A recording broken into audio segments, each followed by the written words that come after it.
You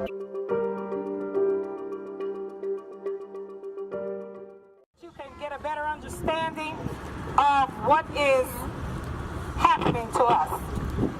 On Wednesday, April 25th, the Flint H2O Coalition, along with hundreds of Flint residents and supporters,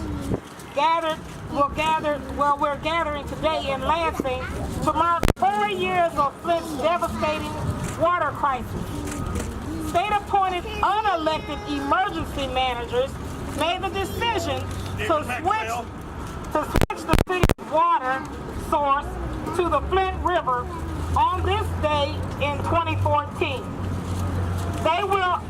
We have assembled here in Lansing at the City Hall to rally because on the heels of Governor Rick Snyder's statement that residents' need for bottled water was over, citing water quality reports, the governor announced on April 6th that the state will close its bottled water distribution pods.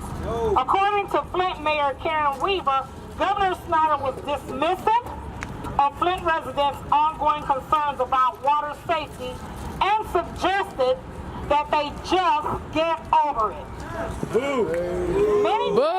Many Flint residents say that their water is still unsafe for drinking and bathing, even though they are burdened with the highest water rates in the nation. As bills for toxic water have piled up and residents face shutoffs, a second-order disaster may be imminent.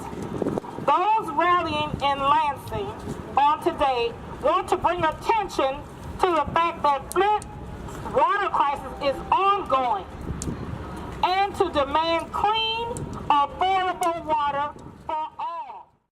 Just days before declaring the water safe enough to end bottled water program, the MDEQ shamelessly granted a permit to the Nestle company to draw an additional 400 gallons of water per minute from Osceola County. The coalition believes that the Flint water crisis and the government's careless response reveal a system that has failed to honor its primary responsibility of protecting the public. We got a call from a 9-year-old boy in Ann Arbor who wanted to donate his allowance money to the children of Flint.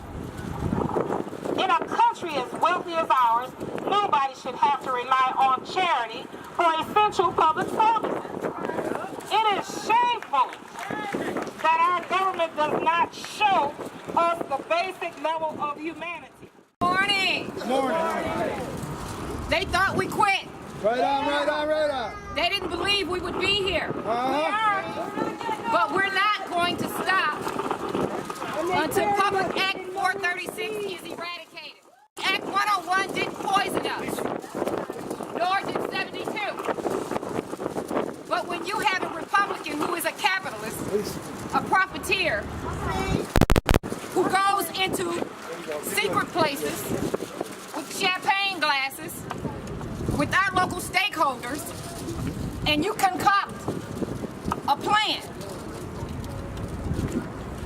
to take the assets from urban areas. Because where white poor people lived and black poor people, we were rich in assets. See there? You created Public Act 4 to come in and to take the assets, to privatize our water authority. It was never for the residents of the city of Flint. No. It was for the state of Michigan, Midland, Lapeer, Sanilac, everywhere, for businesses and fracking. That's right. But you wanted the poor people in Flint, along with our drain commissioner, Jeff Bright, to pay for it. Of all the drain commissioners who sat on that board, Jeff Wright chose our residents to pay for it. And how do you make that happen? By creating a public act that takes away democracy. That's right. Creating a public act that allows you to take bonds, contracts, anything that we had you took. That's right. And it was the Creator alone, as I have always declared, that allowed the lead to leach into the water so that we could see the heights that was being pulled off across the state in urban communities. Yes, yes. And now the people in Flint suffer because of Public Act 4 and 436 and this profiteer of a governor. That's right. We hurt in our city, but we will not stop fighting. That's right. Nope. That's why we're here. No justice. No peace. No, we're not going to go away. That there is not enough money to say that it will cost our community. It doesn't matter if the bill is $1 billion. Our residents are worth it. Yeah. Governor Snyder, you only have a few months, but we are going to dismantle that which you have put in place. We fight on. We fight on. Medicare for all impacted by Flint water. The second demand is for this to be declared a disaster area. The third demand is to get rid of the emergency management system. The fourth demand is no shutoffs, implement a cap on water, sewer bills, no more than 2% of a person's income.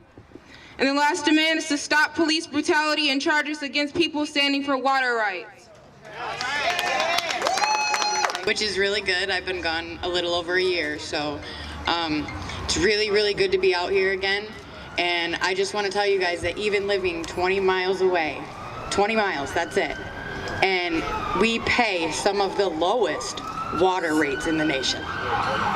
We pay roughly about $55 every 3 months. What? That you guys can't even consume right now. But I'm back now, and I'm really, really happy to see everybody here. Thank you.